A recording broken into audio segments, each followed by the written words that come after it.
Olá, queridos irmãos, bem-vindo a mais uma palestra do Instituto Espírita Amigo Germano.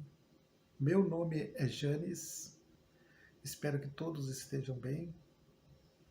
Convido-os a visitar o nosso site e ver e ouvir as palestras dos meus colegas. Com certeza tem uma palestra que vai tocar profundamente vocês. E vamos nesta luta de evolução, buscando entender o porquê das coisas.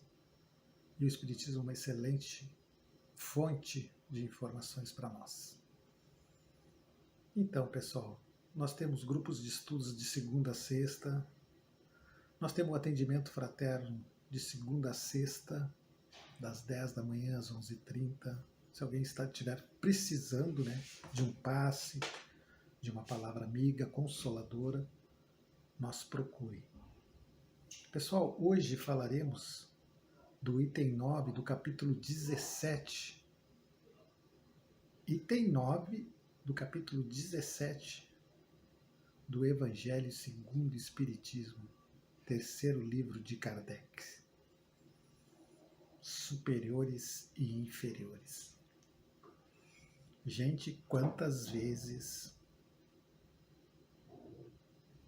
nós tivemos essa oportunidade de conversar com os nossos superiores, com os nossos inferiores. E será que nós estamos sendo coerentes? Será que nós estamos sendo legais? Porque isso tudo foi nos dado, tudo emprestado. Eu sempre falo, tudo foi nos dado, esse corpinho também foi dado. Na hora que Deus resolver que nós temos que partir, nós partiremos. E a hora que Ele querer tirar o que a gente não está fazendo bom uso, Ele vai fazer, gente. Nós não temos como segurar as coisas. Portanto, vamos pensar, muito antes de agir, nos nossos empregos, na nossa família. Temos várias oportunidades de crescermos nesses ambientes, colegas de trabalho, com nossos irmãos de carne, com nossos filhos, nossos pais, nossos avós. Esse texto ele fala um pouquinho disso, Então vamos começar. Os superiores e os inferiores.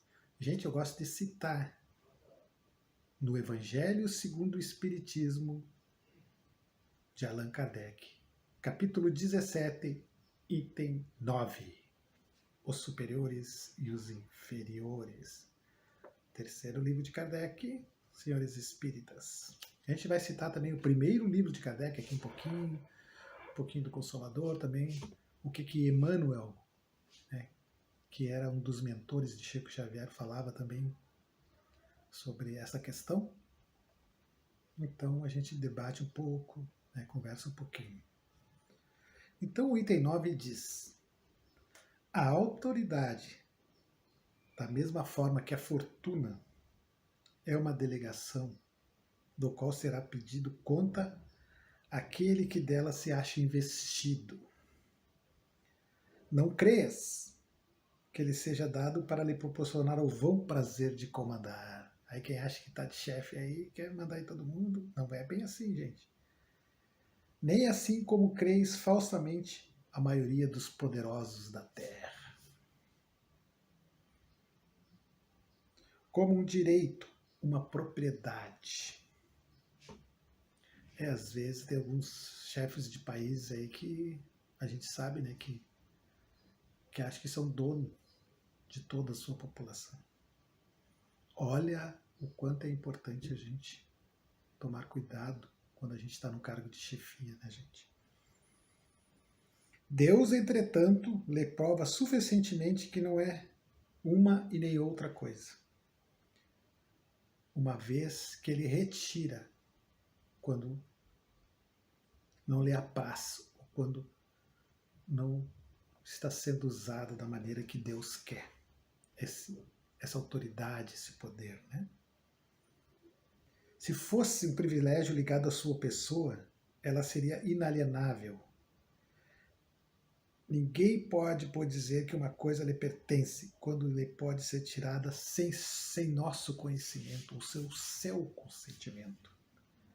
Deus dá autoridade o título de missão ou de prova. Olha só, dá autoridade o título de missão ou de prova, quando isso lhe convém, e o retira da mesma forma.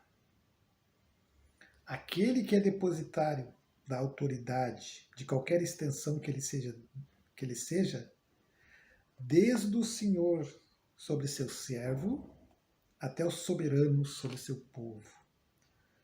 Não deve se desestimular que ele tenha encargos de alma. Ele responderá pela boa ou má direção de que tiver dado a seus subordinados.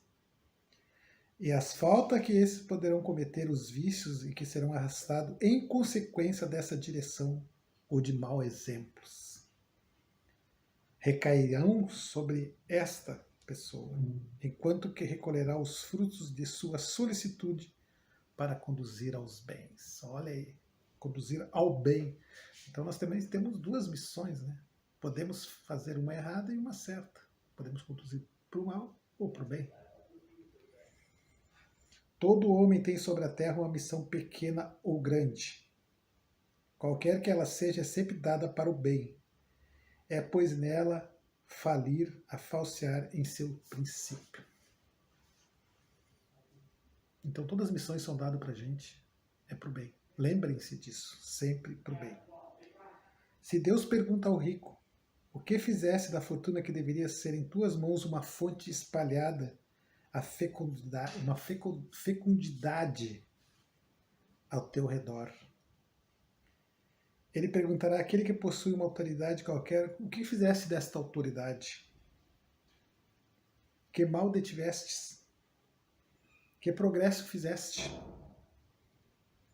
Se eu te dei subordinados, não foi para fazer deles escravos da tua vontade, nem os instrumentos dóceis dos teus caprichos, da tua cupidez. Eu te fiz forte e te confiei os fracos para os sustentar e os ajudarem a subirem até mim. Olha a importância, né?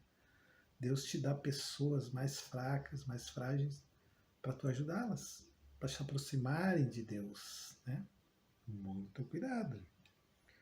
O superior que está compenetrado nas palavras do Cristo não despreza nenhum daqueles que estão abaixo de si. Os superiores que estão compenetrados das palavras do Cristo não despreza nenhum que estão abaixo de si, porque sabe que as distinções sociais nada estabelece diante de Deus. O Espiritismo lhe ensina que se obedecem hoje poderão lhe comandar, ou poderão lhe comandar mais tarde, que então será tratado como se tivesse tratado ele mesmo. O Espiritismo explica que através das reencarnações, a gente hoje pode ser superior, amanhã inferior, e vice-versa. Então, muito cuidado no tratamento com o próximo. Se o superior tem deveres a cumprir, o inferior também os tem ao seu lado, e não são menos sagrados, né, gente? Se esse último é espírita, sua consciência lhe dirá, melhor ainda, que deles não está dispensado, mesmo quando seu chefe não cumpriu os seus, porque sabe que se não deve restituir o mal com o mal, e que as faltas de uns não autorizam a falta dos outros. Gente, isso aqui é importante. Se o nosso chefe é ruim, tu não precisa ser igual a ele. Procura outro emprego, né? Eu não vou ficar aqui e tal, não condiz com o que eu penso e tal. Mas joga na mesma arma dos teus superiores, né? Dos teus chefes, né? Isso também serve para filhos, né? Para pais. Não dê exemplos ruins, né? Para os teus filhos. Não dê exemplos para os teus pais. Nós vivemos num mundo que tudo que vai retorna. Por que a gente vai querer retornar o mal, gente? O mal só faz mal. E o bem só faz bem. Que bom, maravilha. Se sofre em sua posição, diz a si mesmo que sem dúvida o mereceu, porque talvez ele mesmo abusou outrora de sua autoridade, e deve sentir o seu turno o inconveniente daquilo que fez as outros sofrerem. Se está forçado a suportar essa posição na falta de achar o melhor, o Espiritismo lhe ensina nele se resignar como sendo uma prova para sua humildade, necessária ao seu adiantamento. Sua crença o guia em sua conduta, age como quereria que seus subordinados agissem com ele, se fosse chefe. Por isso mesmo é mais escrupuloso no cumprimento de suas obrigações, porque compreende que toda negligência no trabalho que lhe está confiado é um prejuízo para aqueles que o remunera e a quem deve seu tempo e seus cuidados. Numa palavra, ele é solicitado pelo sentimento do dever que lhe dá a sua fé. E a certeza de que todo desvio do caminho reto é uma dívida que será preciso pagar, cedo ou tarde. Gente, nós temos mais cedo ou mais tarde, nós vamos ter que pagar tudo. Então isso aqui foi escrito pelo François Nicolas Madeleine, o cardeal Morlotte, Paris, 1863. Mais um espírito que está trazendo informações para nós, né? Um tema importantíssimo desse. E daí no nosso querido Livro dos Espíritos, né, gente? Primeiro livro de Kardec, sobre esse mundo espiritual. Nós diz aqui, no item 275. Livro 2, capítulo 6, Vida Espírita. O poder e a consideração que um homem... A pergunta que o Kardec fez para os Espíritos, 275. O poder e a consideração que um homem desfrutou sobre a Terra lhe dão supremacia no mundo dos Espíritos? Não, não dão supremacia, não. Porque os pequenos serão elevados e os grandes rebaixados. Aí o Espírito diz assim, lê os Salmos, ainda ele bota aqui. Como devemos entender essa elevação e esse rebaixamento? Não sabei que os espíritos pertencem às diferentes ordens segundo seus méritos? Pois bem, o maior da Terra pode estar na última categoria entre os espíritos, ao passo que o seu servidor estará na primeira. Compreendes isso? Não disse Jesus, aquele que se humilhar será elevado, e quem se elevar será humilhado. Viu?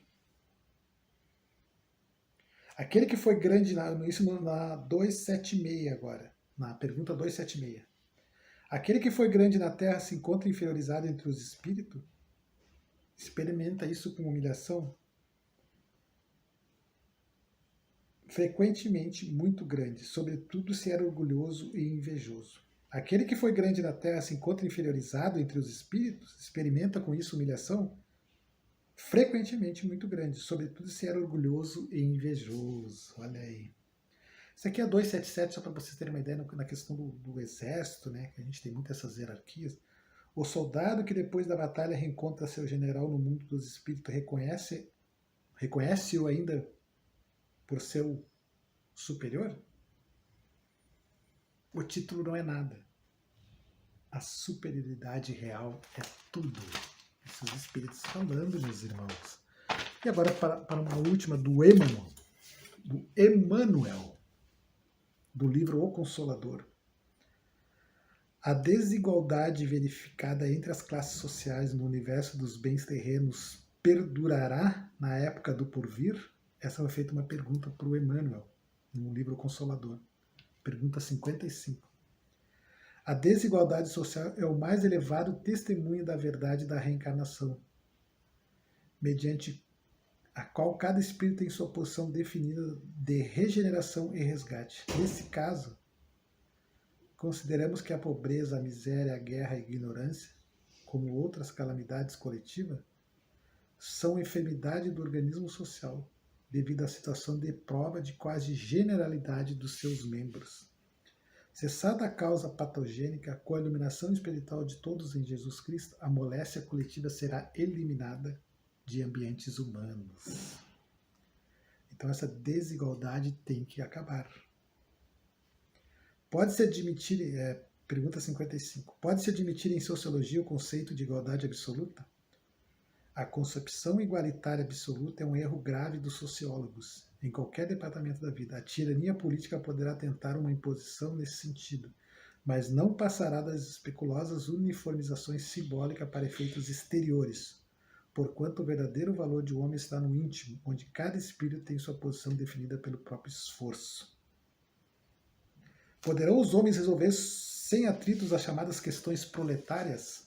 Sim, quando se decidirem aceitar e aplicar os princípios sagrados do Evangelho. Olha aí, os regulamentos apaixonados, as greves, os decretos unilaterais, as ideologias revolucionárias são cataplasma inexpressivas, complicando a chaga da coletividade.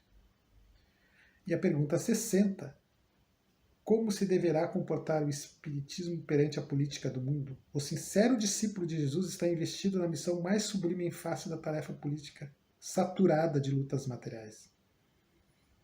O espiritista sincero deve compreender que a iluminação de um mundo salienta-se que a tarefa do Evangelho, junto das almas encarnadas na Terra, é mais importante de todas, visto constituir, consolar e instruir em Jesus para que todos mobilizem as suas possibilidades divinas no caminho da vida. Gente, importante tudo isso, né? Não se apeguem a questões políticas, partidárias. Se apeguem nos ensinamentos de Jesus, para que essa diferença entre seres superiores e inferiores se acabe, onde todos nós seremos iluminados, seremos seres do bem e viveremos com acesso a todas as tecnologias, todos os alimentos, todas as condições de vida nesse planeta. Esse planeta é um planeta que foi nos dado com muito amor por Deus. Nós devemos preservá-lo e nós temos tudo que a gente precisa nesse planeta. A gente não precisa destruí-lo, a gente não precisa maltratar os seres que vivem nele, e nem a nós, e nem ao próximo. Jesus sempre fala que o bem vencerá. Pessoal, nós precisamos disso. Nós não somos superiores a ninguém. Nós somos seres buscando o bem, buscando sempre auxiliar, fazer caridade. Não existem seres superiores. Existem irmãos que estão nos ajudando. Então nós temos a obrigação de também ajudar aqueles nossos irmãos inferiores. Então, quando são dados cargos, quando são dadas empresas, quando são dadas condições, pensem muito bem o que estamos fazendo com todos esses recursos que Deus nos dá. E vamos ajudar, e vamos vencer. Porque esse é o grande significado de estarmos aqui, para crescermos e ajudarmos o próximo. Pessoal, foi um prazer estar com vocês. Espero que o recado tenha sido dado. Que Deus nos acompanhe sempre e nos ilumine. Que assim seja.